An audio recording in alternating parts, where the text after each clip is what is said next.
यदि प्रेम का मतलब सिर्फ पा लेना होता तो हर हृदय में राधा कृष्ण का नाम नहीं होता।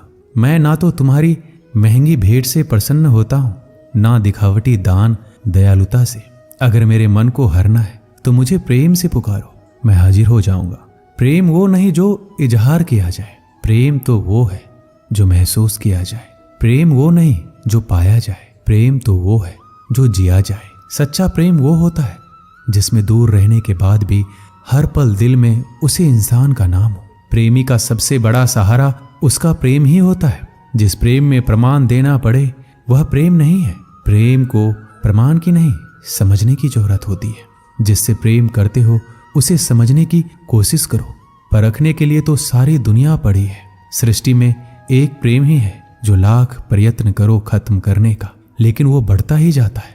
प्रेम अगर सच्चा होगा तो वो आपकी परीक्षा नहीं प्रतीक्षा करेगा। जिस पर राधा को गुमान है यही वही कृष्ण है जो राधा के दिल हर जगह विराजमान है। समय देखकर नहीं, समय देकर प्रेम करना सीखो। जहां आपकी कोई कीमत नहीं है वहां पर रुकना अनुचित है, चाहे वो किसी का घर हो या किसी का दिल। प्रेम में कोई वियोग नहीं होता, प्रेम ही अंतिम योग है, अंतिम मिलन है। दिल से जो दिया जा सकता है वो हाथ से नहीं, और मौन से जो कहा जा सकता है वो शब्द से नहीं। अपने कभी छोड़कर नहीं जाते, और जो चले जाए वो अपने नहीं होते।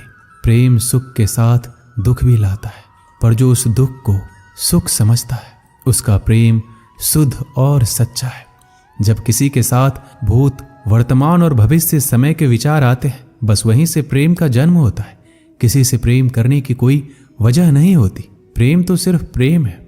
यदि वजह है तो वो प्रेम नहीं, पसंद है। जो मनुष्य से प्रेम नहीं कर सकता वह परमात्मा से कभी प्रेम नहीं कर सकता। सब कुछ झूठा हो सकता है मगर प्रेम में बहाए आंसू नहीं। प्रेम और आस्था दोनों पर किसी का जोर नहीं। ये मन जहां लग जाए वहीं ईश्वर नजर आता है। प्रेम में दर्द हर एक को मिलता है, बस जो सह जाता है वो प्रेम निभा जाता है। मुक्ति की इच्छा का अंत हो जाना ही मुक्ति है, और प्रेम की तलाश का अंत हो जाना ही प्रेम है।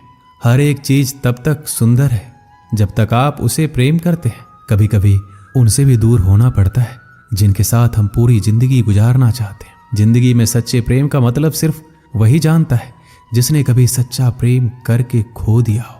प्रेम तो आखिर प्रेम है, आज नहीं तो कल जरूर होगा। प्रेम में स्वतंत्रता दी जाती है, अधिकार नहीं पाया जाता। प्रेम का अर्थ है कि सभी सुख, दुख और मोह से परे रहना। शादी करने के बाद किसी और से प्रेम करना गलत है, तो प्रेम होने के बाद किसी और से शादी करना भी गलत है। अहंकार करने पर इंसान की प्रतिष्ठा, वंश, वैभव तीनों ही चले जाते हैं। विश्वास ना हो तो रावण, कौरव और कंस का अंत देख लो। मुश्किल वक्त हमारे लिए आईने की तरह होता है जो हमारी क्षमताओं का सही आभास हमें कराता है। सभी प्रकार के हथियारों में समय ही सर्वोपरि है, क्योंकि समय सब कुछ मार देता है। किसी दूसरे के जीवन के साथ पूर्ण रूप से जीने से अच्छा है कि हम अपने स्वयं के भाग्य के अनुसार अपूर्ण जिए। परिवर्तन ही इस संपूर्ण संसार का नियम है। इसलिए व्यक्ति को कभी अपने वर्तमान पर घमंड नहीं करना चाहिए। अपने काम पर अपना दिल लगाओ, लेकिन इसके इनाम पर कभी नहीं। इस संसार में देखने के लिए बहुत सारे खूबसूरत स्थान हैं, पर सबसे खूबसूरत जगह है बंद आंखों से अपने भीतर देखना। प्रेम का अर्थ विवाह करना नहीं होता, बल्कि पूरी निष्ठा के साथ समर्पण करना होता है। व्यक्ति को अपने आप को सदैव ईश्वर को समर्पित कर देना चाहिए, तभी वह दुखों, चिंता और परेशानियों से मुक्त रह सकता है। माफ करना और शांत रहना सीखिए, वो एक ऐसी ताकत बन जाएगी कि पहाड़ भी रास्ता देंगे। व्यक्ति को अपने इंद्रियों को वश में रखने के लिए बुद्धि और मन को नियंत्रित रखना होगा। जो होने वाला है वो होकर ही रहता है, और जो नहीं होने वाला वह कभी नहीं होता। ऐसा निश्चय जिनकी बुद्धि में होता है उन्हें चिंता कभी नहीं सताती है। किसी भी व्यक्ति को ना तो समय से पहले और ना ही भाग्य से अधिक कुछ मिलता है, लेकिन उसे सदैव पाने के लिए प्रयत्नशील रहना चाहिए। श्री कृष्ण कहते हैं, इंसान हमेशा अपने भाग्य को कोसता है, ये जानते हुए भी कि भाग्य से भी ऊंचा उसका कर्म है जो स्वयं के हाथों में है। व्यक्ति को आत्मज्ञान के माध्यम से संदेह रूपी अज्ञानता को समाप्त करना चाहिए। मैं उन्हें ज्ञान देता हूं जो सदा मुझसे जुड़े रहते हैं और जो मुझसे प्रेम करते हैं। सत्य कभी दावा नहीं करता कि मैं सत्य हूं, लेकिन झूठ हमेशा दावा करता है कि सिर्फ मैं ही सत्य हूं। परिवर्तन संसार का नियम है। समय के साथ संसार से हर चीज परिवर्तन के नियम का पालन करती है। हालांकि मैं भूत, भविष्य और वर्तमान काल के तीनों जीवों को जानता हूं, लेकिन मुझे वास्तव में कोई नहीं जानता है। संयम, सदाचार, स्नेह एवं सेवा ये गुण भली भांति संगत के बिना नहीं आते। जिस प्रकार से प्राकृतिक मौसम में बदलाव आता है, ठीक उसी प्रकार से जीवन में भी सुख दुख आता रहता है। वह कभी अस्थायी नहीं रहते हैं। इस जीवन में ना कुछ खोता है ना व्यर्थ होता है। जो लोग परमात्मा को पाना चाहते हैं वह ब्रह्मचर्य का पालन करते हैं। भगवान श्री कृष्ण कहते हैं, मैं इस संसार का सुगंध हूँ, अग्नि की उष्मा हूँ और समस्त जीवित प्राणियों का आत्म संयम हूँ। मन में कभी डर पैदा मत होने दो। वो वास्तविक नहीं है। वो ना तो कभी था ना कभी होगा। इसके विपरीत जो वास्तविक है वह हमेशा से था और उसे ना तो बदला जा सकता है ना कभी नष्ट किया जा सकता है।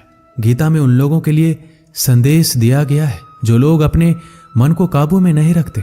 ऐसे लोगों का मन इधर उधर भटकता रहता है और उनके लिए वह शत्रु के समान काम करता है। मन व्यक्ति के मस्तिष्क पर भी गहरा प्रभाव डालता है। जब व्यक्ति का मन सही होता है तो उसका मस्तिष्क भी सही तरीके से काम करता है।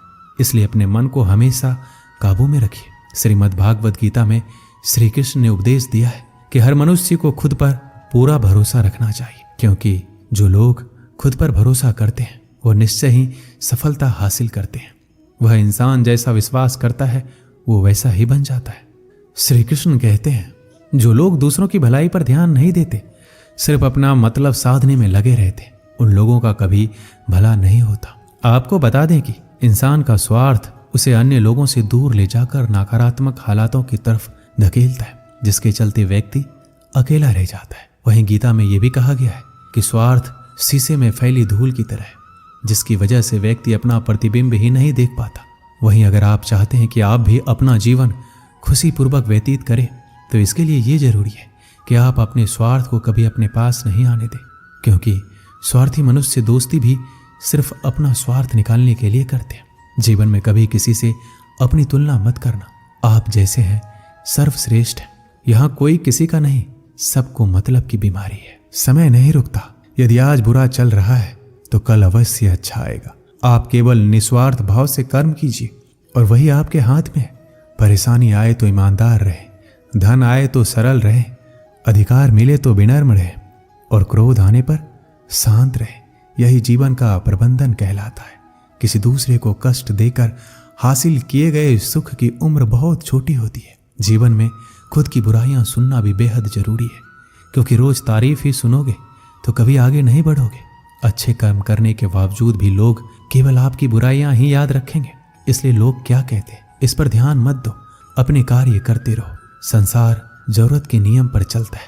सर्दियों में जिस सूरज का इंतजार होता है, उसी सूरज का गर्मियों में तिरस्कार भी होता है। अतः आपकी कीमत तब होगी जब आपकी जरूरत होगी।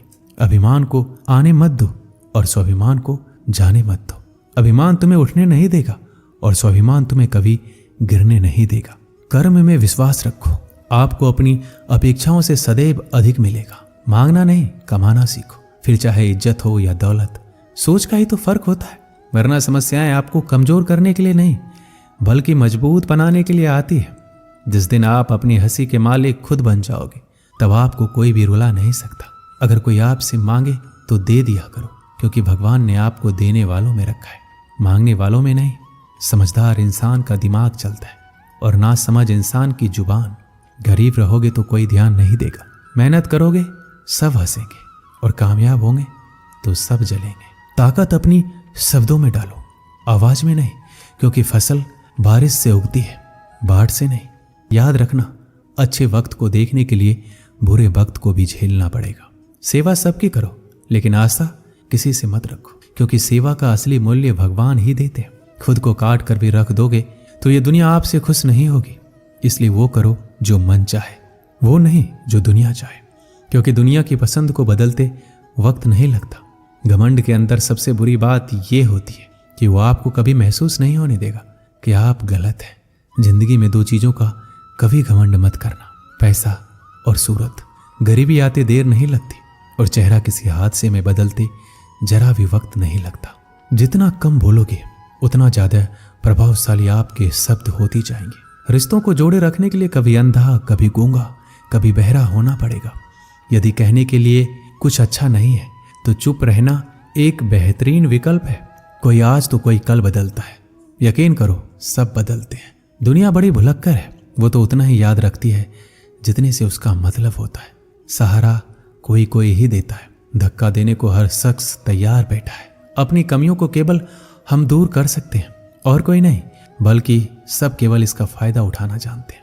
जिंदगी जीना आसान नहीं होता, बिना संघर्ष कोई महान नहीं होता। जिस दिन आपके सामने कोई समस्या ना आए तो समझ लेना आप गलत रास्ते पर सफर कर रहे हैं। झूठ, धोखा और बहाने आपको कुछ पल की खुशी देंगे, लेकिन इसकी कीमत आपको भविष्य में चुकानी पड़ेगी। लोग कहते हैं पैसा रखो, बुरे वक्त में काम आएगा, लेकिन सच तो यह है कि सिर्फ श्री कृष्ण पर भरोसा रखो, वो बुरा वक्त आने ही नहीं देंगे। एक बार की बात है, सम्राट किसी बात पर अपने वजीर से नाराज हो गए। नाराजगी में उन्होंने वजीर के लिए फांसी की सजा का ऐलान कर दिया। फांसी का समय शाम के 6 बजे निश्चित किया गया। फांसी की सजा दिए जाते समय वजीर दरबार में उपस्थित नहीं था। सम्राट ने सैनिकों को आदेश दिया, जाओ जाकर वजीर को बता दो, शाम को ठीक 6 बजे उसे फांसी पर लटका दिया जाएगा। सम्राट का आदेश मान सैनिक की एक टुकड़ी वजीर के घर पहुंची। उसके घर को चारों ओर से घेर लिया गया। कुछ सैनिक घर के अंदर गए। अंदर जाने पर उन्होंने देखा कि वहां तो जश्न का माहौल है। उस दिन वजीर का जन्मदिन था। उसके घर पर रिश्तेदारों और दोस्तों की चहल पहल थी। संगीत बज रहा था, नाच गाना चल रहा था। पूरे घर में पकवान की खुशबू फैल रही थी। कुल मिलाकर वहां माहौल बड़ा खुशनुमा था। सैनिकों ने भरी महफिल में ऐलान कर वजीर को फांसी की सजा के बारे में बताया। ये भी बताया कि फांसी शाम 6 बजे दी जाएगी। ये ऐलान सुनकर वहां मौजूद हर शख्स हैरान रह गया। फौरन संगीत और नाच गाना बंद कर दिया गया। रिश्तेदार, दोस्त और परिवारजन उदास हो गए। तभी कमरे में छाई खामोशी में वजीर की आवाज गूंजी, ऊपर वाले का लाख लाख शुक्रिया कि उसने फांसी के लिए शाम 6 बजे तक का वक्त दे दिया। तब तक हम सब जश्न मना सकते हैं। वजीर की बातें सुनकर दोस्तों, रिश्तेदारों और परिवारजनों ने कहा, कैसी बात कर रहे हो? फांसी की सजा सुनाई गई है और तुम जश्न मनाना चाहते हो? वजीर ने किसी तरह सबको समझाया और जश्न फिर से शुरू करवाया। दोस्त उदास थे, लेकिन वजीर की खुशी के लिए जश्न में शामिल हो गए। ये खबर सैनिकों द्वारा सम्राट तक पहुंच गई। सम्राट पूरा माजरा जानने के लिए वजीर के घर पहुंच गया। वहां पहुंचकर जब उसने सबको जश्न मनाते हुए देखा तो वह भी दंग रह गया। उसने वजीर से कहा, तुम पागल हो गए हो क्या? शाम 6 बजे तुम्हें फांसी पर लटका दिया जाएगा और तुम जश्न मना रहे हो? वजीर बड़े ही अदब से बोला, हुजूर, आपको बहुत बहुत शुक्रिया कि आपने फांसी का वक्त शाम 6 बजे निश्चित किया है। इस तरह मुझे शाम 6 बजे तक का वक्त मिल सका।